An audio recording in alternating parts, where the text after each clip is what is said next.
Hello everyone, this is Teacher Paz. Gusto ko lang i-share sa inyo itong ilang activities na ginagawa namin ng aking munting estudyante.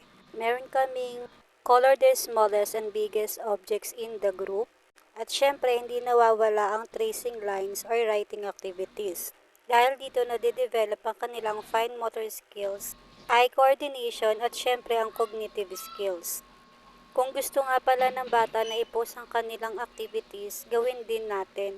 Dahil dito, mas nagiging confident sila sa paggawa ng mga arts or activities.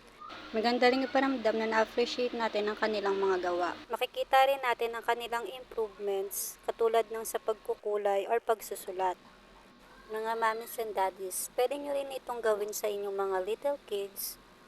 Naglagay kayo ng isang space para sa kanilang activities. Yan nga pala ang aking munting estudyante. Sobrang nag-e-enjoy siya ngayon sa pagkukulay. Thanks for watching!